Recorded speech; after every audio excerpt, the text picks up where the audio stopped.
السلام علیکم، welcome to my channel A S Urdu diary.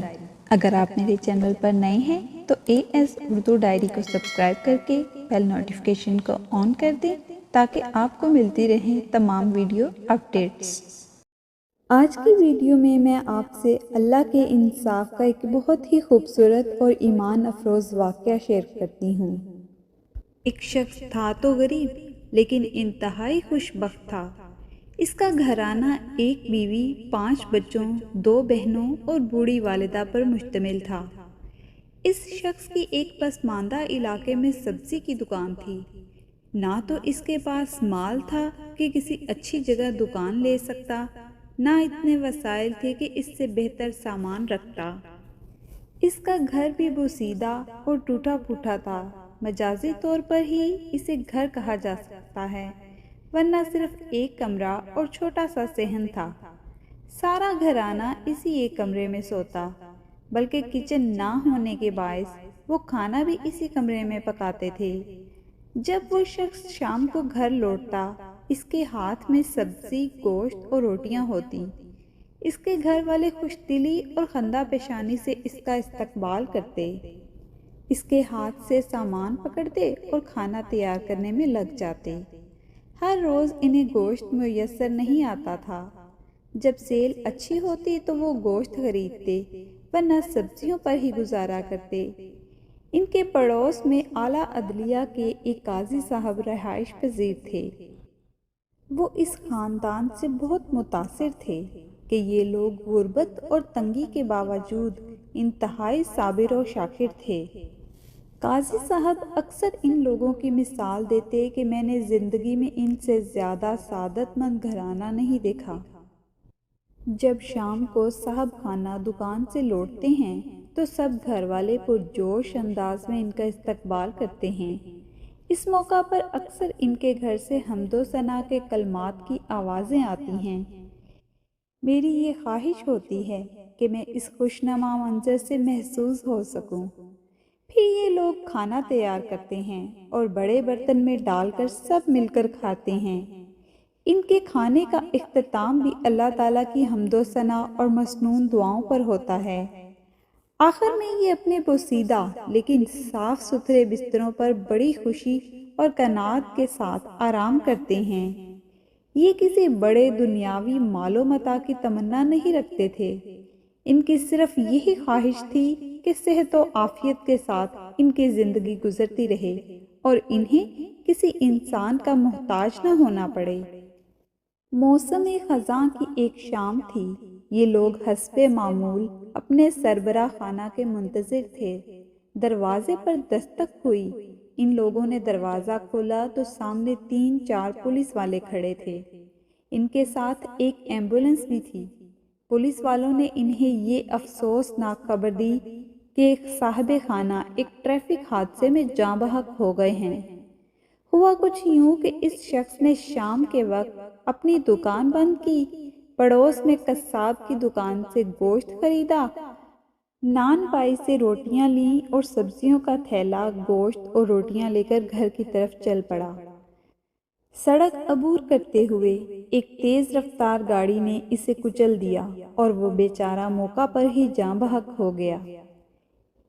اس دل خراش سانحہ کی وجہ سے قربہ جوار کے لوگ بھی جمع ہو گئے۔ انہوں نے متوفی کی تجہیز و تکفین کا بندوبست کیا۔ اگلے دن صبح کے وقت اس کی نماز جنازہ ادا کر کے اسے دفن کر دیا گیا۔ سارے گھر کی کفالت کا انحصار اس اکیلے شخص کی آمد پر تھا۔ اب سب سے بڑا مسئلہ یہ تھا کہ گھر کیسے چلایا جائے۔ اس شخص کے سب سے بڑے بیٹے کی عمر 15 سال تھی۔ یہ ہائی اسکول میں زیر تعلیم تھا۔ اس نے تعلیم کو خیر بات کہہ دیا اور اپنے باپ کی دکان کھول لی۔ زندگی بھر اسی روٹین سے گزرنے لگی، لیکن اب اس کی مسکراہٹیں غائب ہو چکی تھیں۔ سب لوگ افسردہ رہتے۔ کھانا کھاتے وقت بھی اکثر ان کی آنکھیں بھیگی رہتی۔ اس گھر کی سعادت اس گھر کے محبوب کے ساتھ ہی دفن ہو گئی تھی۔ یہ انتہائی مشکل دن سست روی سے گزرتے رہے، یہاں تک کہ 3 سال گزر گئے۔ اور بڑے بیٹے کی عمر 18 برس ہو گئی۔ ایک دن اچانک اسے حکومت کی طرف سے فوجی خدمات کے لیے طلب کر لیا گیا۔ والد کے بعد گھر کا سارا انحصار اسی لڑکے پر تھا۔ گھر والے پھر بہت پریشان ہوئے کہ اب کیا کرنا چاہیے۔ وہ سب سوچ بچار کرنے لگے، کیا دوسرے بیٹے کو اسکول چھڑوا کر دکان پر بٹھا دیا جائے؟ ایسی صورت میں اس کی تعلیم کا کیا بنے گا؟ اگر وہ اپنی تعلیم جاری رکھتا ہے تو گھر والوں کا گزارا کیسے چلے گا؟ بہت زیادہ سوچ بچار کے بعد وہ اس نتیجے پر پہنچے کہ انہیں یہ گھر فروخت کر دینا چاہیے تاکہ اپنے بڑے بیٹے کی جبری فوجی خدمت کے عوض میں پیسے جمع کروائے جا سکیں۔ یہ لوگ عراق میں رہائش پذیر تھے۔ وہاں یہ قانون تھا کہ ہر گھر سے ایک نوجوان کو حکومت زبردستی فوج میں بھرتی کر لیتی اور اس پر معاوضہ بھی کچھ نہ دیتی تھی۔ ہاں، اگر کوئی اس جبری مشقت سے بچنا چاہتا تو اس کے لیے لازم تھا کہ وہ کسی سرکاری خزانے میں 4000 دینار جمع کروائے۔ چنانچہ اس رقم کی فراہمی کے لیے گھر والوں نے مکان فروخت کرنے کا فیصلہ کر لیا۔ اگرچہ اس فیصلے میں بھی ان کی کیفیت اس بکری کی سی تھی جس کے بارے میں سوچا جا رہا ہو کہ اسے ذبح کر کے اس کی کھال اتاری جائے یا ویسے ہی کھینچ لی جائے۔ فوجی خدمات کے لیے دھر لیے جانے والے بیٹے کو ایک قریبی شہر میں تربیت کے لیے ایک عسکری ادارے میں بھیج دیا گیا۔ وہ بادل ناخواستہ ہی ادھر آیا تھا۔ اسلحہ کی تربیت میں اس کا دل بالکل نہیں لگتا تھا۔ انسٹرکٹر بولتے رہتے مگر یہ اپنے خیالوں میں گم رہتا۔ اس کے ذہن میں اپنے گھریلو حالات گھومتے رہتے۔ اساتذہ نے کئی مرتبہ اس کی توجہ دلائی، وارننگ دی، لیکن اس کا جسم تو یہاں تھا، ذہن کہیں اور اٹکا ہوا تھا۔ ایک دن استاد نے اسے بٹھا کر اس کا اصل مسئلہ پوچھا تو اس نے جواب میں ساری ببتہ کہہ سنائی۔ اب استاد نے اصرار کرنا چھوڑ دیا اور اس کا مسئلہ اپنے آفیسر کے سامنے پیش کیا۔ آفیسر نے اس کے مسئلے کا کوئی حل نکالنے کی بجائے اس کی ڈیوٹی کچن میں لگا دی۔ اب وہ یہاں برتن دھوتا، گوشت کاٹتا، آگ جلاتا اور کھانا تقسیم کرتا۔ شب و روز اس کی یہی مصروفیات تھیں۔ ادھر اس کی ماں کی بھی یہی کیفیت تھی۔ وہ بظاہر تو چلتی پھرتی، کھاتی پیتی اور سوتی جاگتی تھی، لیکن اس کا ذہن کسی اور ہی دنیا میں گم رہتا تھا۔ اس نے اپنے گھر کی رجسٹری گروی رکھ کر ایک پراپرٹی ڈیلر سے کچھ رقم گھریلو اخراجات کے لیے ادھار لی اور اپنا مکان فروخت کرنے کے لیے لگا دیا۔ مختلف خریدار ان کا مکان دیکھنے کے لیے آتے رہے۔ آخر 20 دن کے بعد ان کا مکان 4000 دینار میں فروخت ہو گیا۔ پھر مزید 9 دن کاغذی کارروائی میں لگ گئے۔ صرف ایک دن باقی بچا تھا۔ ان کے ہاں یہ ضابطہ تھا کہ 30 دن کے اندر اندر اس جبری فوجی خدمت کے عوض میں 4000 دینار جمع کروائے جا سکتے تھے۔ 30 دن گزرنے کے بعد یہ معاوضہ بھی قبول نہیں کیا جاتا تھا۔ اس خاتون نے یہ معاوضہ جمع کروانے کے لیے اس شہر جانا تھا جس میں اس کا بیٹا تھا۔ یہ شہر 240 کلومیٹر کے فاصلے پر تھا۔ جب وہ بس اسٹاپ پر پہنچی تو اس شہر جانے کے لیے اس کے علاوہ کوئی اور مسافر نہیں تھا۔ اس نے کافی دیر تک سواریوں کا انتظار کیا لیکن کسی کو آنا تھا نہ آیا۔ وہ ہر پل انگاروں پر لوٹ رہی تھی۔ اس کے سارے خاندان کی زندگی اور ناموس داؤ پر لگی ہوئی تھی۔ اس نے بس والے سے کہا، تم گاڑی لے کر چلو، میں ساری بس کا کرایہ ادا کروں گی۔ ڈرائیور اس اکیلی خاتون کو لے کر چل پڑا۔ راستے میں پاتوں میں اس نے سادہ لو خاتون سے معلوم کر لیا کہ اس کے پاس 4000 درہم ہیں۔ ڈرائیور کی نیت بدل گئی۔ راستے میں ایک ویران جگہ پر جا کر ڈرائیور نے گاڑی کھڑی کر لی اور خنجر کی نوک پر اس خاتون سے نیچے اترنے کے لیے کہا۔ اس نے خاتون پر پے در پے وار کیے اور اسے نیم مردہ حالت میں چھوڑ کر چلا گیا۔ اس نے خاتون کا بیگ اپنے قبضے میں لے لیا۔ پھر وہ واپس آنے کے بجائے اسی شہر کی طرف روانہ ہو گیا جدھر جا رہا تھا تاکہ شک کی کوئی گنجائش نہ رہے۔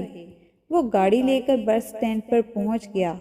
اس کے ساتھیوں نے سمجھا شاید اس بس میں آنے والی سواریاں راستے میں اتر گئی ہیں۔ ایسا ہوتا رہتا تھا، اس لیے یہ کوئی تعجب کی بات نہیں تھی۔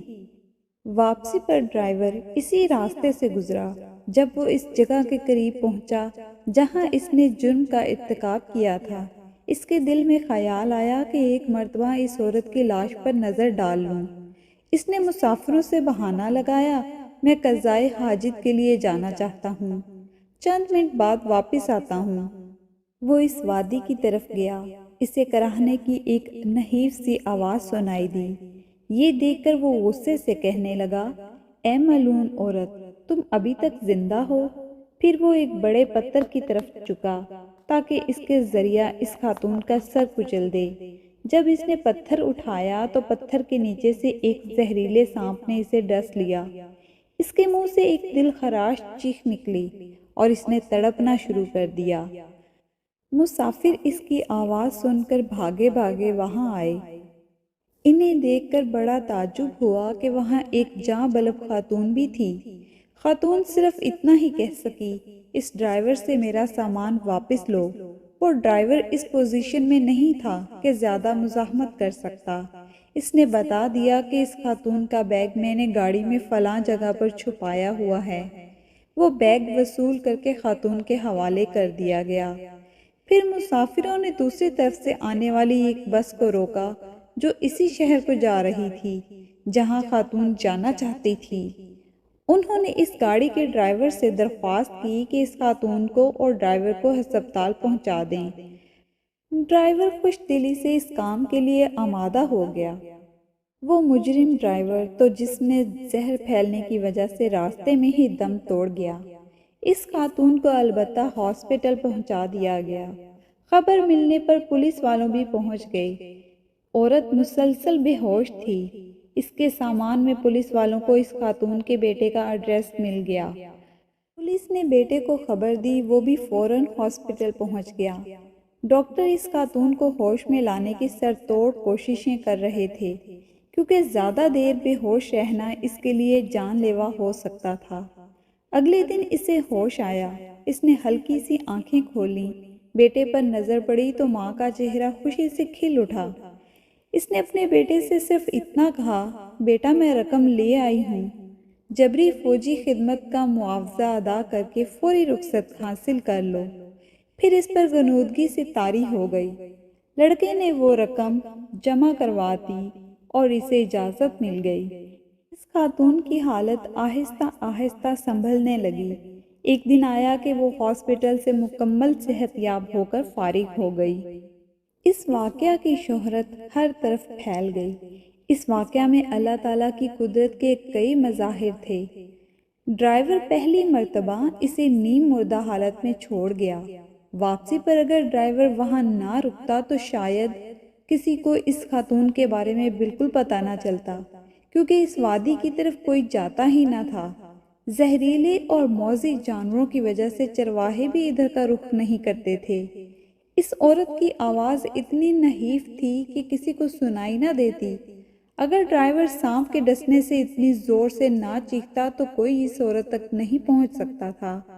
اگر اس عورت کو اسی شہر میں جو اس کی منزل تھی نہ پہنچایا جاتا تو وہ اپنے بیٹے تک نہ پہنچ پاتی۔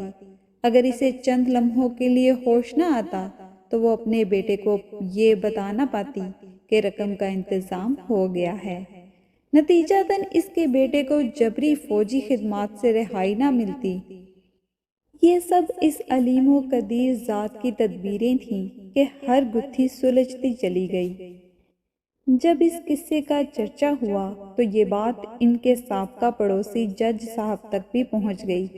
انہوں نے اپنے دوستوں، احباب اور محلے داروں سے کہا کہ ضرورت اور آسائش کی اس گھڑی میں ان لوگوں کی مدد کرنی چاہیے۔ ان لوگوں نے پیسے اکٹھے کر کے ان کے مکان خریدنے والے شخص سے رابطہ کیا۔ اس تک یہ واقعہ پہنچ چکا تھا، وہ بھی خوشی خوشی یہ مکان واپس کرنے پر تیار ہو گیا۔ رقم اتنی جمع ہو چکی تھی کہ 4000 دینار جمع کروانے کے باوجود 3000 دینار بچ گئے۔ اس رقم کے ذریعے مکان کی حالت کو بہتر بنایا گیا۔ لڑکے نے دوبارہ والد کی دکان سنبھال لی۔ اب صورتحال بدل چکی تھی۔ اس کے پاس دور دراز سے گاہک آنے لگے۔ ہر وقت خریداروں کا تانتا بندھا رہتا۔ کچھ عرصے بعد اس نے اپنی دکان نسبتاً بہتر جگہ پر منتقل کر لی۔ اس کا کاروبار خوب چل نکلا۔ اب زندگی بڑی آسودگی سے گزر رہی تھی۔ عسرت و تنگی میں بھی وہ لوگ اللہ کے ذکر اور شکر کو نہیں بھولے تھے۔ اب آہستہ آہستہ فراغی آ رہی تھی، تو اب بھی وہ سپاس گزاری کے جذبے سے سرشار رہتے تھے۔ کئی سال گزر گئے۔ ان کے بچے یکے بعد دیگرے تعلیم سے فارغ ہونے لگے۔ ایک بیٹا انجینئر بن گیا، دوسرا بیٹا ڈاکٹر اور تیسرا آرمی آفیسر بن گیا۔ اب ان کا کھانا صرف چائے روٹی یا روٹی اور سبزی نہیں ہوتی۔ حالات اب ایسے نہیں رہے کہ انہیں کبھی کبھار گوشت میسر آتا ہو۔ ان کے دسترخواں پر انواع و اقسام کے کھانے ہوتے ہیں۔ یہ خاندان لوگوں کے لیے بہترین مثال ہے کہ یہ لوگ تنگی اور فراغی کسی حال میں بھی اللہ تعالیٰ کو نہیں بھولے۔ 1385 ہجری میں ایک وقت ایسا بھی آیا کہ یہ خاندان دجلہ کے کنارے بغداد کے بڑے پل کے قریب ایک بہت بڑے محل نما گھر میں منتقل ہو گیا۔ اب یہ خاندان 4 خاندان بن چکے ہیں۔ تینوں بڑے بیٹوں کی شادیاں ہو چکی ہیں۔ اللہ تعالیٰ نے انہیں اولاد کی نعمت سے بھی نواز رکھا ہے۔ اب بھی اس گھر میں سب افراد محبت و احترام کے اٹوٹ رشتے میں جڑے ہوئے ہیں۔ کبھی انہیں ایک دوسرے سے شکایت پیدا نہیں ہوئی۔ والد کی وفات سے لے کر ان کی والدہ ہی گھر کی سربراہ ہیں۔ گھر کا ہر فرد ان کی رائے کا بے حد احترام کرتا ہے۔ اس سے پہلے کہ میں اس واقعہ کو ختم کروں، اس کے سب سے اہم نقطے کی طرف توجہ دلانا چاہتی ہوں۔ اس خاتون سے پوچھا گیا، جب ڈرائیور نے خنجر کے پے در پہ وار کر کے آپ کو ایک ویران بیابان میں پھینک دیا گیا، اس وقت آپ کی کیفیت کیا تھی؟ اتنا زیادہ خون بہہ جانے اور اتنے گہرے گھاؤ لگنے کے باوجود آپ کس طرح زندہ رہیں؟ خاتون نے بتایا، اس ساری مدت کے دوران میری زبان پر بس یہی الفاظ تھے، اے آسمان و زمین کے مالک، تو میری حالت کو جانتا ہے۔ اپنی قدرت سے میرے لیے بیٹے کی تیری فوجی خدمت کا معاوضہ صحیح وقت پر پہنچانے کے اسباب مہیا فرما دے، تاکہ وہ گھر واپس آ سکے اور اپنے گھر والوں کی کفالت کی ذمہ داری نبھا سکے۔ اللہ تعالیٰ نے اس خاتون کی دعا قبول فرمائی۔ اس کا مال و اولاد دونوں اسے دوبارہ مل گئے۔ مالک حقیقی نے اس کے دشمن سے انتقام بھی لے لیا، اور ان کی تنگی و عسرت بھی فارغ البالی اور آسودگی میں بدل گئی۔ سچ فرمایا اللہ کے رسول صلی اللہ علیہ وآلہ وسلم نے، مظلوم کی بددعا سے بچ کر رہو کہ اس کے اور اللہ کے درمیان کوئی رکاوٹ نہیں۔